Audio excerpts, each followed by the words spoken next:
Daniel capítulo 3, versículo de número 12 diz: há uns homens judeus que tu constituíste sobre os negócios da província da Babilônia, Sadraque, Mesaque e Abednego. Esses homens, ó rei, não fizeram caso de ti. Aos teus deuses não servem, nem a estátua de ouro que tu levantastes adoram. Então Nabucodonosor, com ira e furor, mandou chamar Sadraque, Mesaque e Abednego, e trouxeram estes homens perante o rei. Durante o tempo de liderança de jovens, pregando para jovens e adolescentes, uma das coisas que eu percebo é a preocupação em escolher alguém para namorar. Às vezes a gente vê gente que não era nem para estar pensando em namorar, mas que já quer namorar e estão desesperados, às vezes estão orando e dizem: pastor, eu estou orando para namorar. Eu acho isso interessante, namorar para orar, isso é muito legal. Mas às vezes a gente esquece que as pessoas que mais caminham ao nosso lado durante um tempo gigantesco da nossa vida são os nossos amigos. E para amigos parece que às vezes a nossa responsabilidade não é igual. A gente se relaciona com qualquer um, senta-se à mesa com qualquer um, a gente tem comunhão com qualquer um, e a gente se esquece que na verdade nós somos a média das 5 pessoas que mais andam com a gente. Ou seja, com quem você anda define quem você é. Se você só anda com gente má, a resposta é que provavelmente você não seja tão bom quanto imagina. Às vezes tem gente dizer para mim: pastor, eu estou namorando e eu só namoro com quem não presta. É lá no meu coração dá vontade de dizer: provavelmente você não vale muita coisa, porque essa é a realidade. Pra gente aquilo que a gente é, e quem anda com a gente define muito aquilo que a gente vai viver, quem nós vamos ser, aonde nós vamos caminhar. Tem pessoas que gostam de se relacionar sempre com pessoas que estão abaixo dela, porque elas não são provocadas por essas pessoas.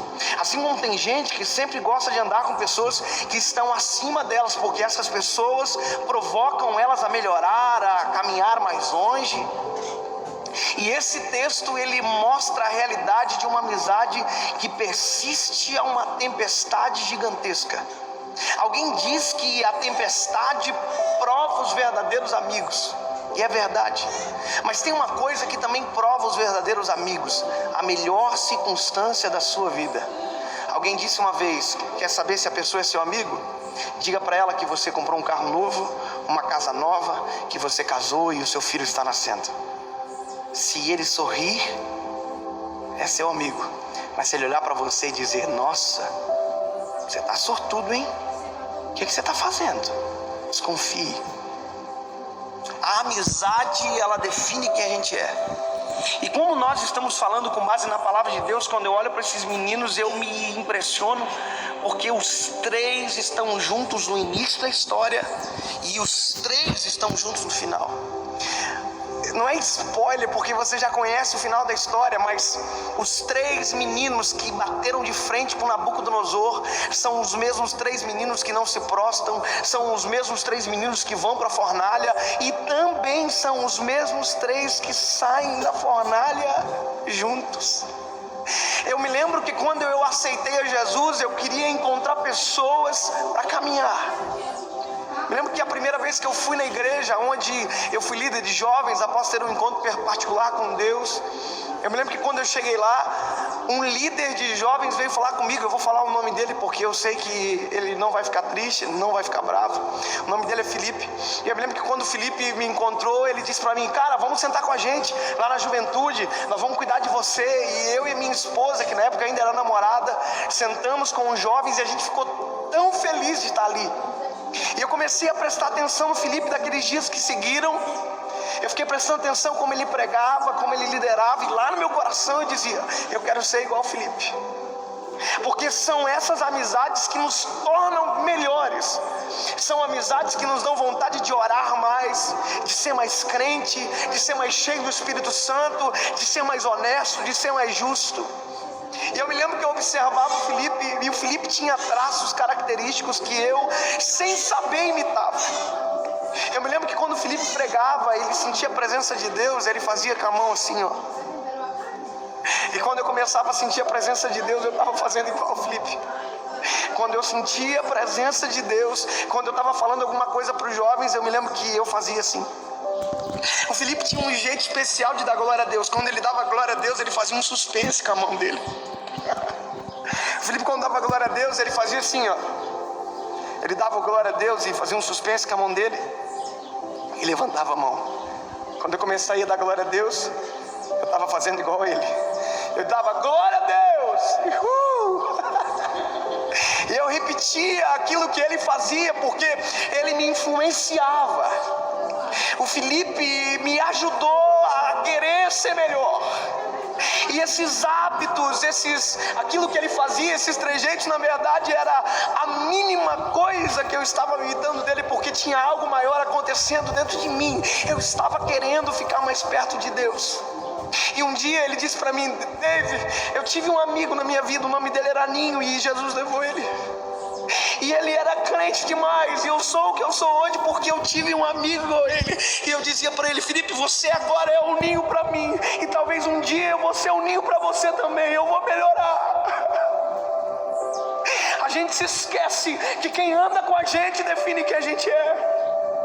Eu me lembro que tinha uma coisa que eu não podia imitar o Felipe. O Felipe era batizado em línguas estranhas, no Espírito Santo, ele falava em línguas. Então eu fazia com a mão no rosto, eu dava glória a Deus igual ele dava. Só uma coisa eu não podia fazer: eu não podia falar em línguas estranhas. Então eu começava a orar dizendo: Senhor, me batiza, eu quero falar em línguas estranhas. Eu não sabia que na verdade eu estava dizendo só isso. Não é só porque eu queria, é porque eu queria ficar mais perto e parecido dele. Um dia, toda igreja tem aquelas irmãs do ciclo de oração top. Na minha igreja tinha.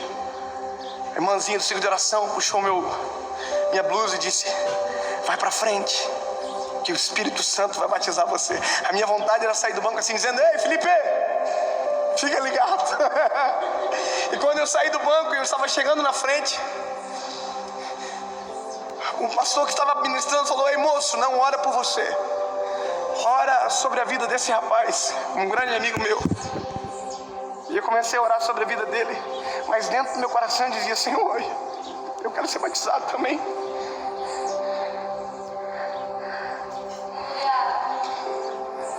E aí, não aconteceu. Eu estava orando, terminei de orar, não aconteceu onde eu esperava que iria acontecer. Quando eu voltei para o banco, o Espírito Santo me batizou no banco da igreja. E aí eu me lembro que já começou a ficar diferente o negócio.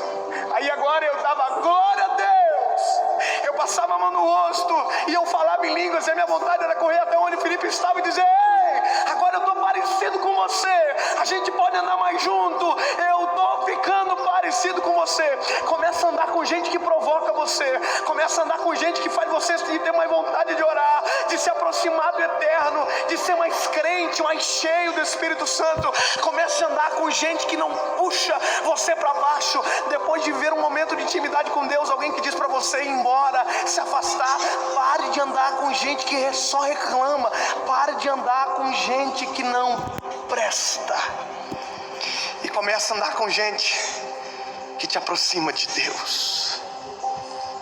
Aleluia. Pregação muito forte, galerinha. David Leonardo, uma pregação muito forte. E é isso aí mesmo que ele falou, tropa. É isso aí. Gente, é isso mesmo que ele falou. Tudo isso aí que ele falou.